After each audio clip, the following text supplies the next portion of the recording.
Alors, exercice 11, exercice très classique, il faut absolument savoir faire ça. Ça met en œuvre tout un tas de méthodes de démonstration qu'on a vues et revues et qu'il faut maîtriser aujourd'hui. Et ça demande d'écrire proprement chaque hypothèse, chaque conclusion pour parvenir au résultat. Et souvent, il n'y a pas grand-chose à rajouter entre l'hypothèse et la conclusion. Et autre conseil très important, en général, quand vous avez à démontrer un résultat comme ceux qui vont arriver dans cet exercice-là, c'est vraiment sur la conclusion qu'il faut que vous vous focalisiez, et c'est ce que vous voulez démontrer qui va vous dire comment est-ce qu'il faut partir. Une erreur classique dans ce genre de cas-là est de se concentrer sur les hypothèses et de partir au petit bonheur la chance, et alors là, il y a très peu de chances d'arriver au résultat. Donc c'est vraiment la conclusion qui vous guide sur le type de raisonnement à faire, et ensuite, au fur et à mesure, les hypothèses vont être utilisées. Donc on se donne E, F et G des cas espaces vectoriels, U, une application linéaire de E vers F, V, une application linéaire de F vers G, et on a différentes choses à démontrer. On remarquera en particulier que le numéro 2 nous rappelle l'exercice 10, l'exercice 10 étant un cas particulier de cet exercice-là, dans le cas où on a V égale U, un endomorphisme. Donc allons-y déjà pour la première question. Donc U est une application linéaire de E vers F, V une application linéaire de F vers G. Et donc, dans la première question, on a différentes choses. D'abord, on nous demande de démontrer que ker U est inclus dans ker de Véron U. Alors comme d'habitude, n'hésitez pas, lors de la recherche de l'exercice, à utiliser intelligemment ce corrigé en le mettant en pause à certains moments pour pouvoir faire les recherches vous-même. Quand vous avez à démontrer, comme ici, une inclusion, ce qu'il est naturel de faire, c'est de prendre un élément du plus petit ensemble, donc celui de gauche ici, c'est-à-dire de ker U. Alors comme d'habitude, on va se donner des notations spécifiques pour chacun des ensembles pour avoir des idées claires. Donc dans E, on notera X les éléments, dans F, Y les éléments, et dans G, Z les éléments, histoire qu'on sache ce qu'on manipule. Et donc, un élément de ker U, c'est un élément au départ de l'application U, ça va plutôt se noter X. Et ce que je veux démontrer avec ce X dans ker U, c'est que X est dans ker de Véron U. Et pour ce faire, donc c'est la conclusion qui me guide vers ce que je vais faire. Je veux montrer que X est dans le noyau de Véron U, donc très naturellement, je calcule Véron U de X. Véron U de X, c'est évidemment V de U de X. Or, on sait que X appartient au noyau de U, donc U de X, c'est le vecteur nul. Le vecteur nul de l'espace d'arrivée de F, qui est aussi de U, pardon, c'est-à-dire F, qui est aussi l'espace de départ de V. Et V de vecteur nul, c'est le vecteur nul parce qu'on a une application linéaire, vecteur nul de G, puisque V va de F vers G. Et donc on a bien démontré que X appartient à ker de Véron U, ce qui nous donne notre inclusion. Alors ensuite, on nous demande de démontrer que le noyau de Véron U, dont il était question ici, est égal à U-1 de ker V. Alors il est déjà clair que ce U-1 désigne une image réciproque, d'une part parce que ker V est un ensemble, et d'autre part parce que U n'a pas de raison d'être bijectif de toute manière, donc on n'a pas trop le choix. Donc deux méthodes possibles pour montrer cette égalité d'ensemble. Soit on raisonne par double inclusion, soit on raisonne par équivalence. Alors on peut essayer par équivalence, ici ça se fait bien. Donc X appartient à ker de Véron U. Évidemment, si je raisonne par équivalence, je réfléchis à chaque équivalence écrite, au fait que je puisse bien remonter, parce que naturellement, on ne voit qu'un sens. Donc d'abord, je vais utiliser la définition du noyau, ce qui m'autorise bien à aller dans les deux sens. Dire que x appartient à ker de V U, c'est dire que V U égale le vecteur nul. Alors le vecteur nul de l'espace d'arrivée de V U, hein, on a bien sûr ici V U, qui est une application linéaire de E, espace de départ de U, vers G, espace d'arrivée de V. Et donc,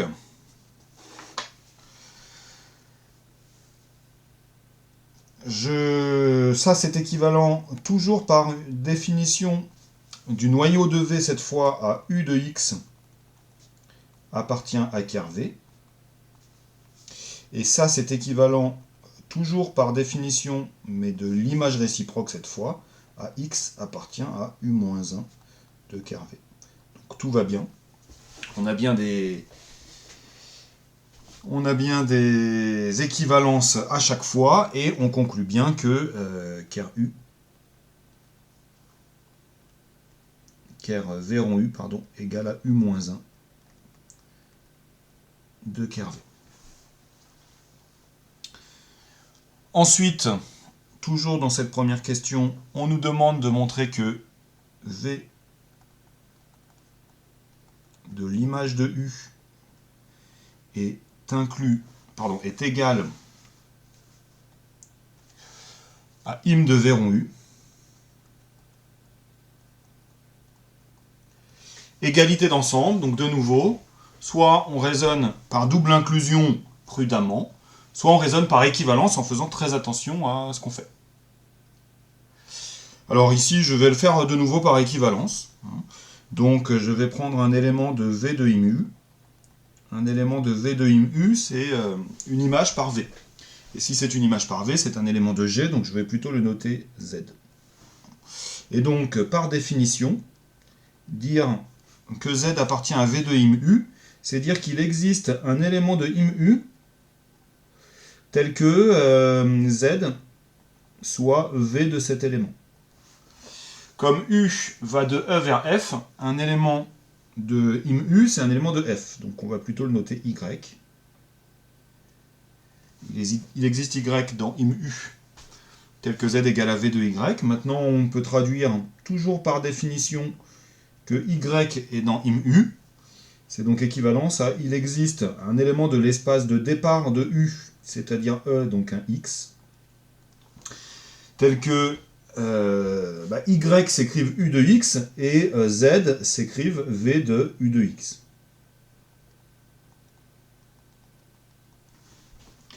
Et ce que je viens d'écrire, c'est très exactement, par définition, Z appartient à l'image de V rond U.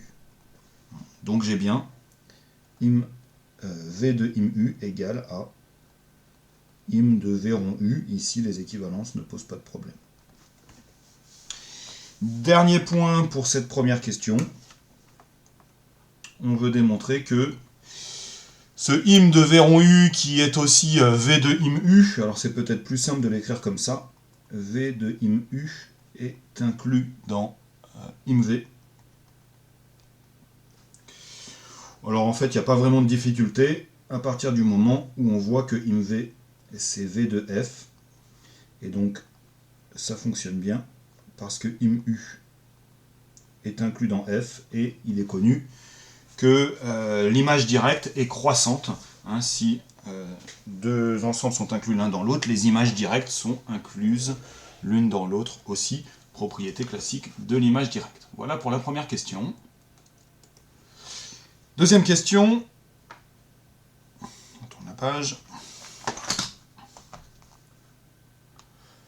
On nous demande de démontrer. Alors, deuxième question.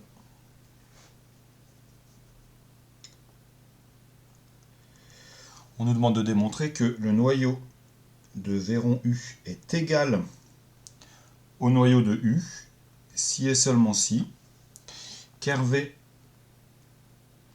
inter im U est réduit au vecteur nul. Ker V et im U, on est dans F, hein, donc il s'agit du vecteur nul de f. Ce qui est un résultat de sous-espace en somme directe, car V im U en somme directe. Et on va commencer par remarquer que, en fait, on a la moitié du travail de fait des deux côtés. D'après la première question, on a que ker U est inclus dans ker de V rond U. Ça, c'était dans la première question. Et autre chose que l'on sait, c'est que le vecteur nul appartient bien à la fois au noyau de V et à l'image de U, parce qu'on a des sous-espaces vectoriels, donc ça contient forcément le vecteur nul.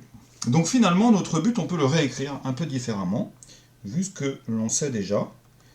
On a à démontrer que le noyau de V rond U est inclus dans le noyau de U, si et seulement si. Le noyau de V inter l'image de U est inclus dans singleton vecteur nul.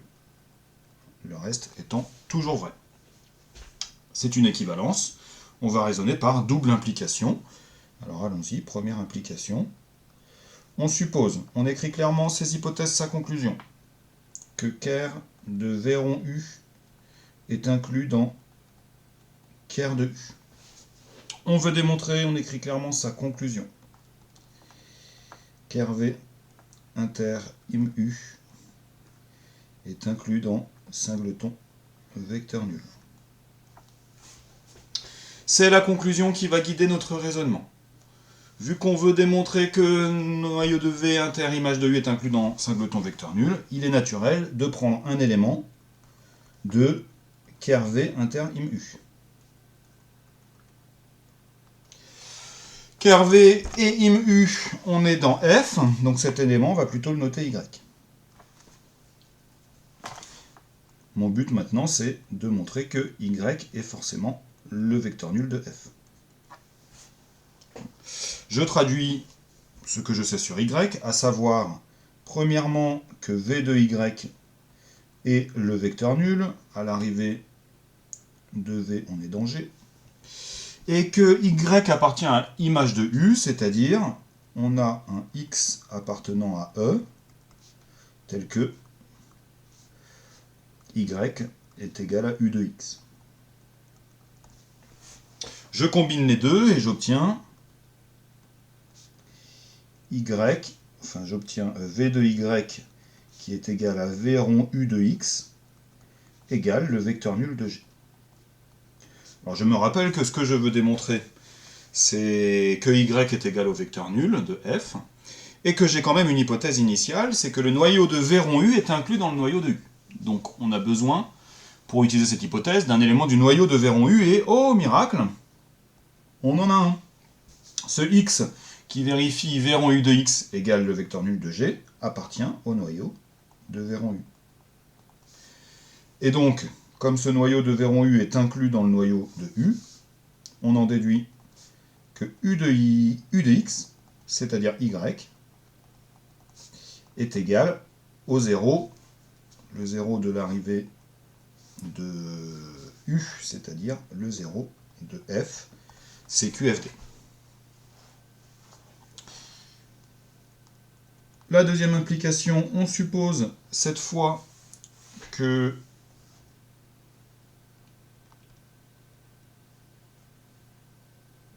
im U inter ker V est inclus dans singleton vecteur nul, ce qui revient à dire que c'est égal au vecteur nul, et on veut démontrer que ker de V rond U inclus dans ker U, ce qui revient à dire qu'il y a égalité.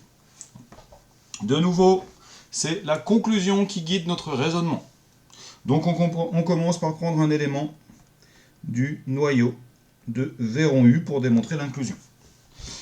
V rond U, on part de E, donc c'est un X qu'on va prendre dans ker de V rond U. Et ça signifie que V de U de X égale le vecteur nul de G. Notre but, ça devient de montrer que X appartient à ker U, c'est-à-dire que U de X égale le 0 de F.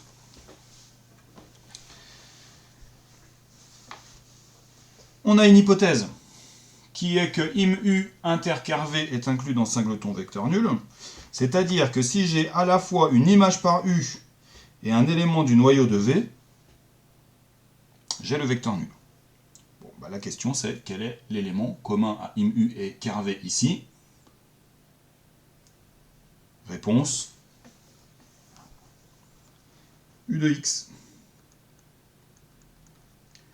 U de X appartient à IMU parce que bah, c'est U de X, donc c'est bien une image par U, et appartient à KV. Parce que, par hypothèse, on avait V de U de X égale à 0. Donc, U de X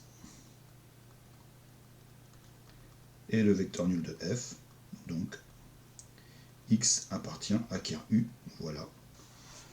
Pour la question 2. Et donc, troisième question, on veut démontrer que image de V rond U est égale à image de V si et seulement si ker V plus IMU est égal à F. Alors de nouveau, on a là-dedans des inclusions qui sont toujours vraies. D'après la première question, on a im V rond U qui est inclus dans im V. Et on a que ker V et im U sont des sous-espaces de F, donc la somme est bien incluse dans F. Donc finalement, notre but revient à im V rond U contient im V équivaut à F inclus dans ker V plus im U.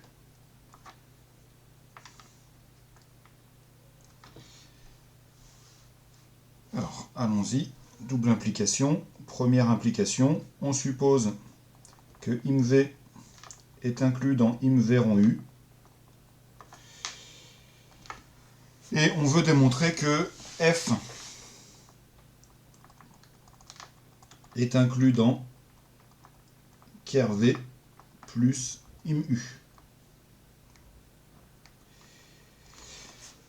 F inclus dans ker V plus im U, ça signifie que si on prend un vecteur de F, qu'on va noter plutôt Y,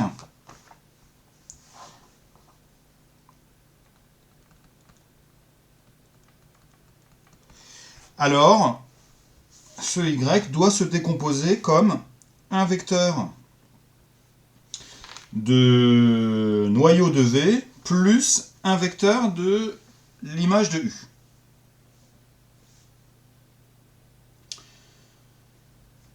Alors, on ne sait pas trop d'où peut sortir une telle décomposition. Par contre, on a notre hypothèse im V inclus dans im V rond U. Donc, on se dit que, tiens, peut-être qu'on pourrait faire apparaître une image par V. Une image par V, c'est un V d'un certain vecteur, d'un vecteur de F, donc un vecteur qui s'appellerait Y. Ah bah tiens, ça tombe bien, on a un Y. Si on s'intéressait à V de Y. V de Y, il est dans l'image de V. Donc, dans l'image de V rond U, d'après l'hypothèse initiale. Qu'est-ce que ça veut dire qu'il est dans l'image de V rond U?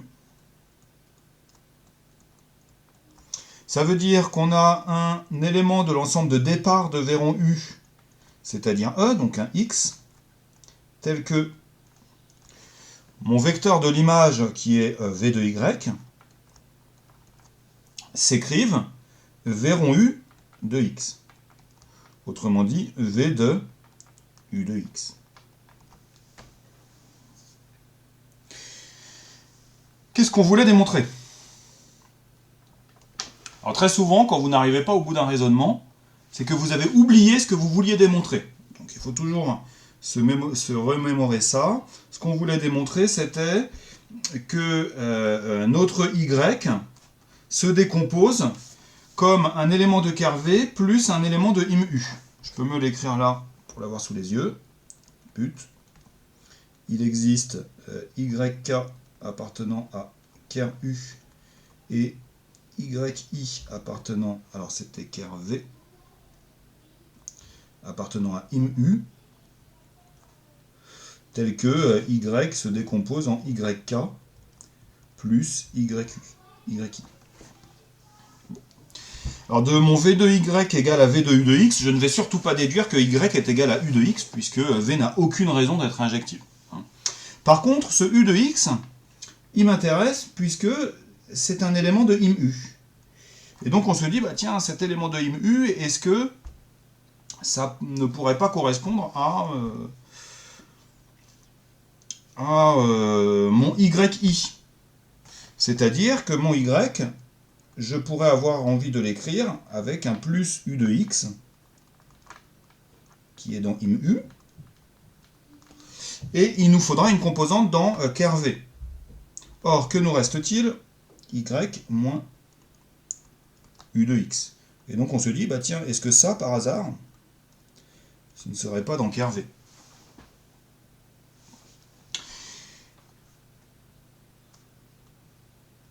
Eh bien, ça tombe bien, c'est le cas, parce que V de Y moins U de X, c'est V de Y moins V de U de X, et ça, c'est le vecteur nul de G. Et donc, on a bien démontré que F est inclus dans IMU plus ker V, comme on voulait le faire, l'autre inclusion étant immédiate. Alors, une autre façon de le voir aurait été de se dire, ah bah tiens, si une analyse en fait, qu'on pourrait éventuellement mener au brouillon seulement, si Y s'écrit YK plus YI avec YK dans ker V et YI dans IMU, alors on a V de YK qui est égal à vecteur nul de G, et on a X appartenant à E tel que YI égale à U de X. À partir de là, on se dit que V de Y, qui est égal à V de YK plus V de YI, est égal à vecteur nul plus V rond U de X. Et donc, à partir du V de Y égale à V rond U de X, on fait les connexions qui nous manqueraient éventuellement et qu'on a fait avec l'autre méthode. C'est juste pour dire que c'est pas complètement parachuté non plus. Il nous reste une dernière implication à voir, l'implication réciproque. On suppose F inclus dans ker V plus IMU, et le but, c'est donc de démontrer que l'image de V est inclus dans l'image de V rond U, l'autre inclusion étant toujours vraie. Comme d'habitude, on regarde la conclusion pour savoir comment partir. En l'occurrence, on part d'un élément de l'image de V. Un élément de l'image de V, c'est un élément de G, donc un Z. Et on veut démontrer que ce Z est dans l'image de V rond U. On va traduire que Z est dans l'image de V par l'existence d'un élément au départ de V, c'est-à-dire d'un élément de F, qu'on va donc noter plutôt Y, tel que Z égale à V de Y.